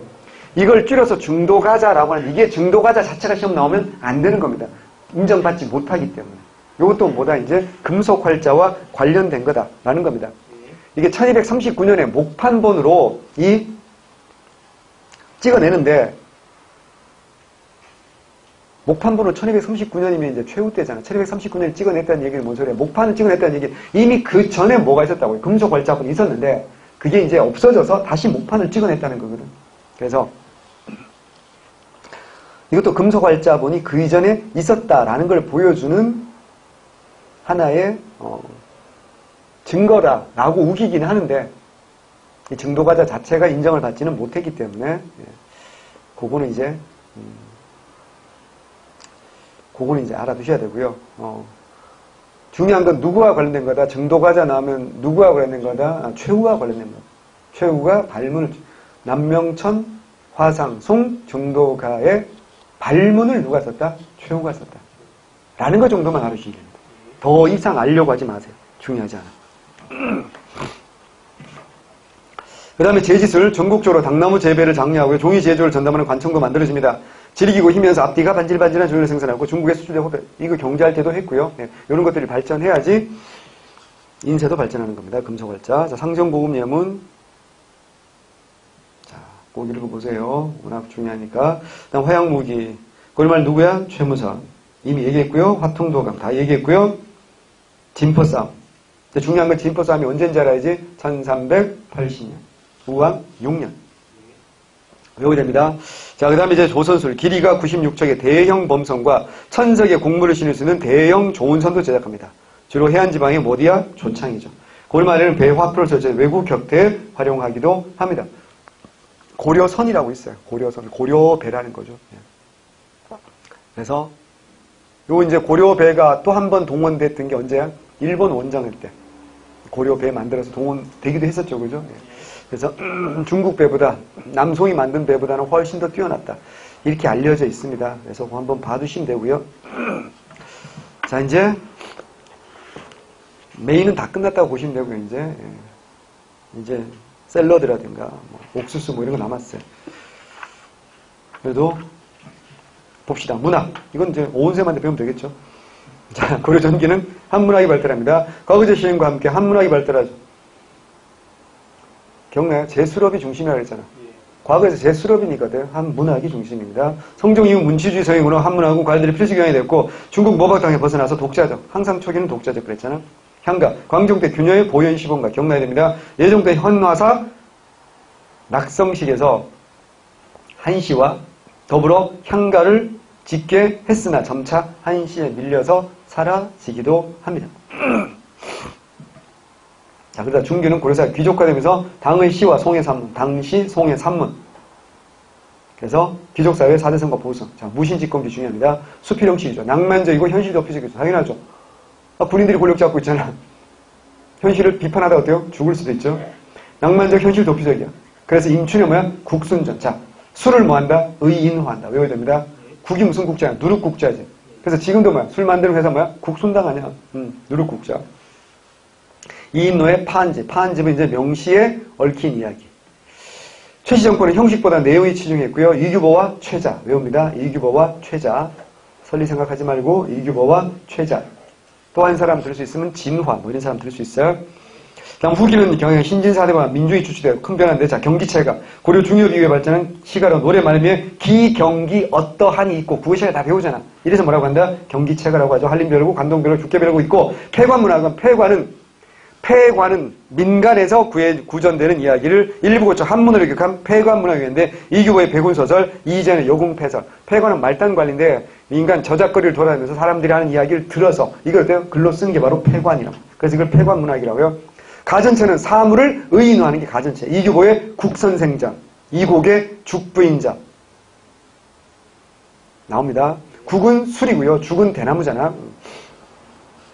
그 다음에 한시, 이재현, 이곡, 정무, 유학자를 중심으로 한시가 발전하죠. 이 사람들은 지식인들이니까. 이곡의 시는 당시 사회의 부패상을 읊은 것으로 유명하다. 이곡이 살았던 시대 언제야? 권문세족들이 권력을 잡고 있는 시대니까 당연히도요. 그럴 수 있겠죠. 민중사에서는 작가가 알려지지 않은 장가 혹은 소교라는 가가 유명한데, 청산별고, 가시리, 쌍화점 많은 작품이 있고, 이들 대부분은 서민의 생활감정 대담하고 자유분방하게 드러내서 시가 분야의 새로운 경지 말씀드렸잖아요. 굉장히 어때요? 야하다, 선정적이다라고 했던 거 기억날 겁니다. 자, 국순전 읽어볼게요. 수는 술이지. 기국과 도량은 크고 깊었다. 술, 출렁대고 넘치고 만경창포와 같이 맑게 불불불 나왔지. 그리고 국순전. 임춘의 국순전 읽어보시고요. 다음 오른쪽에 보현시본가. 이미 앞에서 균여 기억나죠? 향가, 보현보살 10가지 소원 말씀드렸죠? 불교 대중화의 성격이 있다라고 말씀드렸어요. 하나만 더. 같은 교종계통 승려지만 의처는 균여를 어때요? 계승할까요? 비판한다고요? 비판했습니다. 그런 것까지 익혀 두셔야 되고요. 그 다음에 고려가요 청산별고 읽어보시면 되고요. 말씀드렸고요. 그 다음에 도토리 노래도 알아야 되지만 시험 문제 2018년 국가직 국어배는 뭐가 나왔어? 이게 나왔어. 봉사입금. 금나라입니다. 금나라. 봉사입금. 금나라에 뭐로 갈 때? 사신으로 가면서 지은 시. 누가 쓴 거라고요? 진화. 자, 서쪽에 송은 이미 쇠퇴하였다. 그리고 북쪽 오랑캐는 아직 미개하니. 이게 중요한 거야. 북쪽 오랑캐. 동그라미 하시고 이게 누구라고요? 금. 이게 금나라라고. 자, 앉아 기다리며 문명의 아침은 동쪽 하늘을 빛내고자 한다. 이 시인과 교류를 통해 자부심을 공유한 인물의 작품은 이렇게 문제 나왔어. 그럼 같은 시기에 활동한 사람이 누구냐? 라는 걸 물어본 거지. 이게 누구라고요? 진화와 같은 시기 활동했던 대표인 사람 누구야? 이규보. 그래서 뭐 삼국사기, 동명왕편, 제왕운기, 삼국유사 이렇게 보기에 나왔다고. 뭐라고요? 이규보의 동명왕편이 정답이었다라는 겁니다. 짜증나죠, 그죠? 예. 이렇게 두셔야 됩니다. 자, 그 다음에 이제 마지막 건축입니다. 문화사는 해도 끝이 없어요. 자, 건축, 전기, 개경의 마늘대 등의 궁궐, 경사진면에 계단식 건물을 배치해서 웅장하다. 무슨 말이냐면, 원래 이렇게 산이 이렇게 있으면 궁궐 털을 만들 때는 보통 이렇게 다 깎아서 만들잖아요. 근데 고려는 그렇게 하지 않았다는 얘기예요. 그래서 여기 하나, 여기 하나, 계단식으로 해서 여기다 건물 하나 짓고, 여기도 건물 하나 짓고, 여기도 건물 하나 이렇게 지어요. 그럼 밑에서 보면 어때요? 사람이 이렇게 보면 어때요? 굉장히 어때요? 웅장해 보일 수밖에 없겠죠. 이게 뭐야? 개경이 뭐라고요? 만월대. 외웁니다. 고려 궁궐터 뭐라고요? 만월대입니다. 이거 모르면 큰일 납니다. 현하사, 흥왕사 등 사찰 건립. 기억납니다. 현하사 기억나요? 현종대죠. 흥왕사는 뭐라고요? 문종대죠. 기억나야 됩니다. 그 다음에 후기. 무슨 양식이라고요? 주심포가 있고 다포인데 고려는 주로 뭐라고요? 주심포 양식입니다. 주심포, 다포. 자, 이렇게 여기 기와가 이렇게 올라가 있다고. 근데 기와만 이렇게 우리가 건축을 잘 보면 기와 밑에 흙이 어때요? 이만큼이나 있어요. 그래서 이게 굉장히 무게가 무거워요. 이렇게 무게가 무거운데 이걸 빼빼로가 이렇게 받치고 있으면 어떻게 될까요? 굉장히 보기에도 어때요? 불안해 보이지 않습니까? 그래서 어떻게 한다고요? 이렇게 몸매가 태용아 네 몸매야. 자, 그래서 이 중부지방이 특별히 비옥한 몸매. 이걸 뭐라고 하죠? 배흘림. 배볼록 아니고요. 배흘림. 원래는 가슴 근육이었는데 그죠? 중부지방으로 중력의 법칙 때문에 점점 비옥한 배흘림 양식이에요. 이걸 이제 엔타티스 양식이라고 하는데 서양에서 나타납니다. 배흘림이고 더 중요한 거 요 기둥과 지붕의 무게를 분산하기도 하고 아름답게 장식미를 하기 위해서 여기 뭐 한다고요? 포 또는 뭐라고 이걸 공포라고 해요. 공포 또는 포라고 해요. 근데 봐봐. 요 기둥 위에 포를 이렇게 하나만 짤 수도 있어요. 그러니까 봐봐. 기둥의 중심 위에 포가 하나만 있지 지금 상황에서. 이걸 뭐라고 해요? 기둥 위에 요거 하나만. 기둥 주자, 기둥의 중심에 포가 하나만 있다. 이걸 뭐라고요? 주심포 양식이라고 하는 거예요. 그러면 주심포 말고는 뭐가 있어요? 다포가 있겠지. 그러면 기둥과 기둥 사이에 포를 또 짜는 거야. 그러니까 요런 양식은 뭐라고요? 다포 양식이라고. 고려는 주로 뭐라고요? 주심포예요. 고려는 주로 주심포고 다포는 있긴 있어요. 있긴 있는데 뭐 성불사 응징전이라든가 있긴 있죠. 요 다포 양식이 고려 말에 일부 나타나는데 어디에 이야기진다? 조선시대 건축물에 뭐야? 다포 많이 나오거든요. 그래서 외워두셔야 됩니다. 자, 봅니다. 뭐? 주심포와 다포. 자, 주심포는 공포를 기둥 위에만 짜오르는 양식이고요. 하중이 기둥으로 몰리고 배흘림 기둥으로 많이 보입니다. 아주 간결하죠. 하지만 화려하다. 그럼 뭐라고요? 다포죠. 다포는 기둥과 기둥 사이에 공포를 올리는 양이 다포고요. 웅장한 지붕이나 건물을 화려하게 꾸밀 때입니다. 조선시대 건축에 굉장히 다포가 많이 있습니다. 자, 그러면 주심포 양식 외웁니다. 봉정사, 극납장, 부석사, 무량수장, 수덕사, 대홍장 외웁니다. 삼형제 외웁니다. 자, 근데 가장 오래된 거 뭐라고요? 목조건축물 안동에 있는 봉정사, 극납전입니다. 그 다음에 부석사, 무량수장이 대표적으로 배열림 기둥이고요. 수석사, 대홍전, 맞배 지붕에 주심포 양식, 내부에 벽화가 있다. 내부에 벽화가 있었는데 6.25 전쟁 때 다 불탔어요. 그래서 그림으로 다시 이제 보고 베껴놓은 일부가 국립중앙박물관에 있죠, 지금. 자, 그런데 왼쪽에 보면 또 뭐가 있어요? 지붕이 있어요, 지금. 일단 다포까지 볼까요? 다포는 뭐 성불사, 응진전, 그 다음에 서광사, 응진전. 이런 것들 뭐라고요? 다포다. 자, 됐고요. 근데 왼쪽에 지붕의 형태 보세요. 자, 맞배 지붕 보입니까? 맞배 지붕 가장 심플하죠. 그냥 시옷자, 시옷자. 근데 우진각은 어때요? 조금 멋을 줬죠. 그런데 맞배 지붕과 우진각을 합한 거잖아요. 봐봐. 이게 뭐라고요? 팔짝 지붕. 그러면 팔짝 지붕으로 유명한 게 뭐냐면 부석사, 무량수장. 써. 부석사, 무량수장은 뭐라고요? 팔짝 지붕. 그러니까 건물이 가장 아름답지. 여러분 집에 혹시 있을지 모르겠는데 옛날에 문화재 청장하신 유홍준 선생이 쓴 책이 있어. 베를린 기둥에 기대어 서서라는 책이 있어. 굉장히 베스트셀러였기 때문에 집집마다 다 한 권씩은 거의 다 있어요. 하지만 앞에 몇 쪽 읽고는 거의 다 새 책으로 있죠. 그죠? 손때가 안 묻어있는 새 책이죠. 왜 그 건물이 제일 아름다워? 그 책 제목이었대요. 베를린 기둥에 서서. 부석사, 무량수전인데, 자, 지붕물하고 가장 아름다운 지붕물하고요, 팔짝지붕. 우리가 맨날 부석사, 무량수전 하는 이유가 있다고. 기둥물하고요, 베를린 기둥. 근데, 나머지 봐봐. 봉정사 극락전과 수덕사 대웅전은 뭐냐면 이게 맞배 지붕이야. 봉정사 극락전과 수덕사 대웅전은 맞배 지붕이거든요. 그래서 지붕이 아주 아름답진 않아. 그러니까 지붕도 아름답고 베을림 기둥도 있고 이게 뭐라고요? 부석사 무량수전. 시험 문제 제일 잘 나오는 거 뭐야? 부석사 무량수전. 그리고 얘기했잖아. 그 부석사 무량수전 안에는 뭐가 있다? 불상이 있잖아. 그게 뭐라고요? 소조 아미타열의 좌상. 그래서 석가모니 부처가 아니라 뭐라고요? 아미타 부처.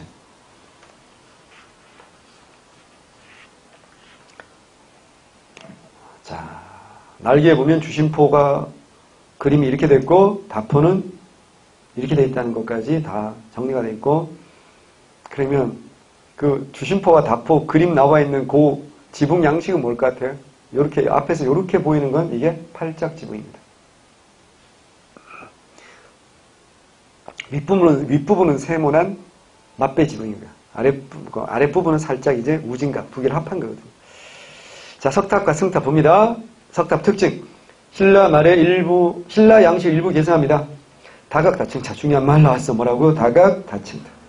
안정감은 부족하나 형식에 구애받지 않은 자연스러운 모습이다. 이건 욕일까요? 칭찬일까요? 안정감은 부족하나 형식에 구애받지 않는 자연스러운 모습이다. 이건 욕이야 칭찬이야. 제가 볼 때는 욕에 가까운 거지. 그렇잖아요. 그죠? 예. 아니 여러분 미팅 가서 소개팅 가서 여자분이 나오셨는데 여기 다 남학생이니까 참 자유분방하게 생기셨군요. 무슨 말이야? 싸우자는 얘기죠. 정말 형식에 구애받지 않은 자연스러운 미를 갖고 계시는군요. 싸우자는 얘기잖아요. 그죠? 자, 고려 전기는요, 불일사 5층 석탑, 고구려 양 받았고요. 무량사 5층 석탑, 이건 백제 양 받습니다. 현화사 7층 석탑, 신라 양 받았고요. 중요하지 않고요. 중요한 건 평창에 있는 월정사 8가 9층 석탑입니다. 자, 여러분, 불일사, 무량사, 이런 거 어디야? 고려 거라는 거, 고려 전기라는 것만 아시면 되고요. 현화사는 이제 고려절이라는 거 아니까 7층 석탑. 근데 평창에 있는 월정사 8각 9층. 이게 송나라양 받았고, 고려를 대표하는 다각 다층탑입니다. 이거 외우셔야 돼요. 반드시. 하지만 하나가 나오면 고려 후기에 나오는 거죠. 뭐야? 경천사 10층 석탑. 자, 충모광 때 만들어집니다. 1348년. 화강암이 아니라 대리석으로 만들어졌다는 게 특징이에요. 우리나라 탑들은 거의 다 화강암으로 만들어진다. 얘는 대리석이. 어디 양받았다고요? 원나라에 양받았습니다. 하나 더. 얘는 어디 여행하고 왔다고요? 일본까지 여행하고 왔습니다. 강제 여행을 한 거죠. 1907년 일본 놈들이 이걸 훔쳐갑니다. 그랬다가 10년 넘게 훔쳐갔다가 1918년 우리가 어때요? 되찾아. 현재 어디다? 국립중앙박물관 로비에. 워낙 키가 크시기 때문에 2층, 3층까지 다 잡아먹고 서 계시죠. 한번 가보죠. 이게 100톤이 훨씬 넘는 거거든요. 일본이 이걸 어떻게 가져갔을까? 잘랐습니다. 탑을 잘라가지고 어때요? 가져갔었어요. 그래서 자세히 보면 이게 잘린 흔적이 다 보입니다. 그걸 아는 사람은 알아요. 근데 그걸 모르면 그냥 대충 보고 넘어가서 사진만 찍고 가는데 그러지 마시고 한번 보시기 바랍니다. 무슨 왕때라? 충모광대입니다. 이게 조선시대 원각사지 10층 석탑의 영향을 끼치죠. 조선시대 원각사의 10층 석탑은 어디 있습니까? 탑골 공원에 있습니다. 누리관에 지금 안전하게 모셔져 있습니다. 자, 승탑은 선종의 유행과 관해서 승려들 묘탑이죠. 선종, 다양한 형태의 승탑을 제작하는데 여주 고달사지 승탑은 자 외워야 돼. 신라 후기의 팔각 원당형을 그대로 계승한 겁니다. 그런데 원주의 법청사, 지광국사, 현묘탑 묘하게 생겼겠지. 네모났어. 정토사, 홍법국사, 실상탑은 애가 돌아버렸어. 실상했잖아. 실성에서 돌아버렸어. 동그랗게 구 형태. 요런 특이한 형태도 있다는 거. 자, 현묘, 묘하다, 네모났어. 실상탑, 실성에서 돌았어. 둥글다. 밑에 그림들 나와 있으니까 한 번만 봐두시면 됩니다. 이 중에서 하나만 시험 문제 나온다. 꼽아라. 뭐 나오겠어요? 경천사, 10층 석탑. 두 말하면 잔소리입니다. 하나 더 중요하다. 월정사, 팔각, 9층 석탑. 이 두 가지가 탑 중에서는 제일 중요하고요. 그 다음에 이제 고달사, 여주 고달사지 승탑 같은 경우는 대표적인 팔각 원당형이고요. 지광국사 현 묘탑은 묘하다 네모났죠. 이게 특징이고요. 홍법국사 실상탑은 돌아버렸죠. 동그랗죠. 구가 있죠. 그런 것들 알아주시면 좋고요. 자, 그 다음에 불상입니다. 특징. 제름에서 석불과 금동불이 주류야. 근데 대형 철불이야. 철불. 철불은 신라말 고려초에 많이 만들어집니다. 신라말 고려초에 철불이 왜 만들어지냐? 이유가 있어요. 혼란스럽고 전쟁은 많이 해야 되죠. 근데 어때요? 돔 같은 것들 구하기가 어렵잖아. 그러니까 훨씬 구하기 쉬운 재료 뭐야? 철로도 불상을 만들었다라는 겁니다. 특징입니다. 제작기법 신라 일의 조용 전통을 계승한 양시 주를 열수나 종인미가 다소 뭐한다? 쇠퇴했다. 막 같다는 얘기죠. 자유분방하다. 이것도 욕이죠. 초기에는 대형 철불이나 석불이 조성되었다고요. 자, 불상 대표적 전통 양식 부석사 소조 안테르 자상 신라 양식. 전통 양식 신라 양식이지. 부석사 소조 안테르 자상 맨 오른쪽에 있잖아요. 그죠? 밑에 그림 무조건 시험 나옵니다. 이게 원탑으로 중요하고요. 그 다음 대형 철불, 광주 충국리 철불, 옛날에 이렇게 불렀고요. 지금은 하남 하사창동 철조 석가열의 좌상. 행정구역이 이제 광주군에서 하남시로 바뀐 거죠. 하남시 하사창동인 거야. 뭘 만든 재료가 뭐야? 철조고요. 표현하고자 하는 부처가 석가열애고 앉아있으니까 뭐야? 좌상입니다. 외워야 돼요. 이제는 광주 충국리 철불이라고 안 나와. 우리는 머릿속에 광주 충국리 철불이라고 외우지만 이제 그렇게 안 나온다고. 하남 하사창동 철조 석가열애 좌상 이렇게 외워야 돼요. 그 다음 거대한 석불 논산의 관촉사 석불이 미륵보살입상. 관촉사 미륵보살입상. 이걸 자 써야 돼요. 뭐라고도 불러? 은진미륵. 은진미륵이야. 높이 18m인데 머리가 거의 절반이죠. 보이죠? 그죠? 근데 광종 때 만든 겁니다. 광종이라고 써두시고요. 은진미륵이라고 써두시고요. 그 다음에 개태사지 석불도 있고 안동에 이천동 석불도 있고요. 운주사 와불. 와불은 누워 계신 부처님이 와불입니다. 이런 것도 있다는 거. 고려거라는 거. 자, 마지막 공예입니다. 금속공예. 자, 그냥 고려 금속공예 역시 불교도구로 지금 크게 발전하는데 청동기 표면을 파내고 실처럼 은을 채워서 만든 은입사. 자, 왜 은입사? 양각이야, 음각이야. 음각입니다. 은입사는요. 은입사 기술받으라는데 대표 작품이 은입사로 문을 새긴 청동향로와 버드나무 동물문을 새긴 청동정병이 대표적입니다. 그 다음에 자기공예, 특징, 신라와 발해 전통, 플러스 송나라 자기기술. 그래서 독자적인 경지, 11세기는 뭐라고요? 순수청자. 외워야 돼. 그러다가 11세기는 순수청자야. 그러다 12세기 중엽이 뭐라고요? 상감청자. 이게 가장 발달한 건지 강화도 천도시기. 이때 상감청자가 최고로 발달합니다. 그러다가 고려 말이 되면 원나라 영향받아서 뭐라고요? 회청사기 뭐라고요? 분청사기. 분청사기는 특징이 있지. 뭐 있다고요? 물고기를 새겨놨어. 대표적으로. 자, 물고기 새겨진 게 나오면 다 뭐라고요? 분청사기. 순수청자는 비치백, 고상한 문이고요. 상감청자는 고려의 독창적 기법이 무슨 법이야? 상감법이야. 상감법도 어때요? 양각이야, 음각이야. 음각이야. 파내는 겁니다.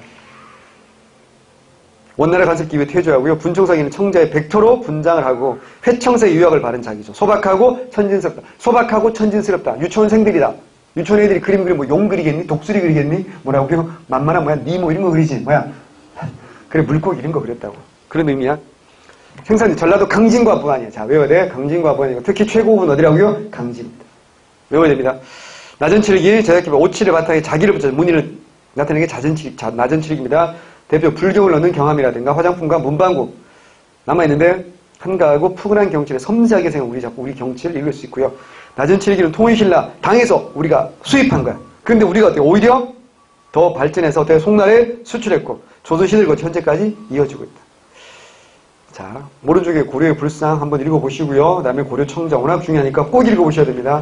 자, 마지막 고려청자. 도적의 푸른 빛깔을 뭐야? 고려 사람들 비색이라고 부른다. 더 솜씨가 교만했다. 이게 서궁 선생이 뭐야? 고려 기억나죠? 선화봉사 고려도경. 이때 칭찬하는 도자기는 뭐라고요? 써야 돼? 순수청자. 이건 상감청자가 아직은 아니고 순수청자입니다. 자, 그 다음에 이제 글씨, 그림, 음악. 글씨, 자, 왕이지와 구양순체 외웁니다. 뭐라고요? 구양순체. 물어볼까요? 제조대장경 무슨 채로 쓰여져 있을까요? 새겨져 있을까? 구양순체입니다. 팔만대장경도 구양순체로 새겨져 있는 겁니다. 고려 후기나 돼야 원나라 간섭기가 돼야 뭐라고요? 송설체라 그랬잖아. 이암 유명하죠. 송설체, 조맹부의 글씨체. 대표적인 서예가로는 유신, 탄현, 최후 등을 둘 수 있는데 탄현의 글씨가 뛰어났고 신라의 김생과 신품, 사현. 뭐 탄현이 독자적으로 나오겠습니까? 누가 나온다고요? 최후가 나오겠죠. 최후. 최후는 뭐야? 신품, 사현.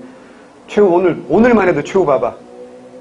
남명천, 화상, 송, 중도가 발문을 썼다. 그리고 뭐 했다고요? 최후가 뭐야? 상정, 고금, 예문을 다시 뭐 하겠다? 인쇄하겠다. 그리고 뭐라고요? 신품, 사현, 최후. 그러니까 정말 이게 인간은 중요한 인간인 거 아시겠죠? 최후는 힘에 나올 수밖에 없어요. 그 다음에 이제 후기는 원나라 조맹부의 우한 송설체 외웁니다. 이암이 뛰어났다. 중산한테 이암. 그림 전기는 뛰어난 화학을 예성강국을 이령과 그가 이wen길에 전하지 않아. 너무 고맙고 후기는 누구야? 문희왕 이건데 자 외워야 돼. 누구야? 공민왕 외웁니다. 천산대렵도. 쌍화점이라는 영화 보면 공민왕이 그림 그리는 장면 나오거든요. 거기 이제 이 그림 바로 천산대렵도. 불화입니다. 해허의 관음보소다. 불화. 아까 얘기했잖아. 이 고려시대 불화는 어마어마한데 지금 남아있는 160여 점의 불화는요. 전부 다 14세기에 만들어진 거예요. 권문세족이 자신들이 뭐 하기 위해서 복을 받기 위해서 그러기 위해서 이렇게 아주 화려하게 불화를 만드는 겁니다. 하지만 불화는 고려 전기부터 아마 있었을 겁니다. 야, 우리 성경책 서양 미술 보면 다 뭐야? 성화잖아. 성화. 성경책 내용을 뭐로 그리는 거야? 그림으로 그리는 게 성화잖아. 고려는 뭐라고요? 불교국가니까 불화를 그린다고요. 근데 지금 남아있는 불화는 전부 다 언제야? 14세기 권문세족 돈이 있어야 되지. 이거 그리려면 엄청나게 많은 어때요? 시간과 비용이 들지 않겠습니까? 자신들의 염원을 담아서 그린 거에서 14세기인데 그 오해하면 안 돼. 불화가 14세기 처음 그려진 건 아니라고. 고려 초부터 그려졌겠지. 그 대표적인 게 뭐야? 수월 관음도. 해호의 양유 관음도. 내가 얘기했잖아. 관세음보살. 관자는 이건 본다는 뜻이잖아. 세는 뭐야? 세상이지. 세상 사람들의 봐봐. 골 때려. 세상 사람들의 소리를 듣는 게 아니라 보는 거야. 이 보살님은. 세상의 소리를 듣는 게 아니라 본다니까. 이거 근데 아주 이중적 감각이, 공감각이 국어에서 말하는. 그러니까 그냥 듣는 게 아니라 그 내면까지 들여다본다는 의미지. 그래야지 진짜 어때요? 그래서 공감을 해야지 뭘 할 수 있는 거야. 소원을 들어줄 거 아니야. 그게 누구야? 관세음. 그러니까 주로 뭘 많이 그리는 거야? 복을 구하니까 누굴 그릴 수밖에 없어? 관세음 보살을 그려. 그러니까 수월 관음 보살도 양유 관음도 불화에는 누굴 많이 그린다고요? 관세음을 많이 그려. 그 다음에 사경화도 얘기한다. 사경화가 뭐냐면 그런 말 들어봤어. 백문이 불여일견이라는 말은 들어봤잖아. 100번 듣는 것보다 한 번 보는 게 낫다는 얘기지. 자, 그런 것도 아세요? 백견이 불여일사라. 100번 보는 것보다 한 번 써보는 게 훨씬 낫다. 그러니까 신앙심이 투철한 고려 사람들은 뭐야? 불경을 어떻게 한다? 그냥 읽는 것보다는 뭐라고요? 정성을 다해서 한 번 써보는 거야. 그게 불경인데, 그 불경을 썼잖아. 불경을 최고 필사를 했는데 맨 앞장에 뭐 하냐면 그 불경의 핵심 내용을 담아서 그림으로 그리는 거야. 그게 사경화라는 거야. 이런 게 유행했다고. 다 뭐와 관련된 거라고요? 불교와 관련된 거야. 이런 얘기하는 사람 정말 드물걸. 뭘 알아야지. 기타 부석사 조사당에 보면 벽화가 있고요. 사천왕사. 자, 부석사는 시험 나올 게 많잖아. 봐봐. 조사당에 뭐가 있다고요? 벽화가 있다. 조사당 벽화가 있고요. 사천왕사 보살상 이런 것도 유명합니다. 그 다음에 이제 음악은 송나라 대성악이 궁중음악을 발전합니다. 궁중음악을 아악이라고 합니다. 향악은 우리 고유음악이 당나라 당악의 영향을 받아서 발달합니다. 통동, 한림별국, 대동강 이런 게 있고요. 악기는 전래 우리 악기에 송나라 악기가 수입돼서 약 40여 종의 악기가 있었다라고 합니다. 자기 변천 과정 이렇게 쭉 한번 그림으로까지 한번 정리를 해놨으니까 한번 정리를 해보시기 바랍니다. 시간이 굉장히 많이 지났지만 이 문화라는 게 깊이 들여다보면 끝이 없는 거예요. 나름 최선을 다해서 줄여서 이 정도입니다. 그러니까 화내지 마시고 외워 두셔야 됩니다. 자, 오늘의 숙제 역사서 정리. 이건 안 할 수가 없어. 역사서 정리는 합격을 위해서는 반드시 해야 됩니다. 그래서 꼭 한번 자기 나름대로, 제가 정리해드린 것도 있지만 자기 나름대로 시대 구분 딱딱 해가지고 제일 문제 편하게 내는 건 뭐야? 순서 묻는 거지. 기억, 연, 디귿. 그래서 여기 기본 하시고 빠진 거 좀 더 추가하셔도 제가 화내지 않을 겁니다. 좀만 쉬었다가 이제 드디어 이제 조선 갑시다.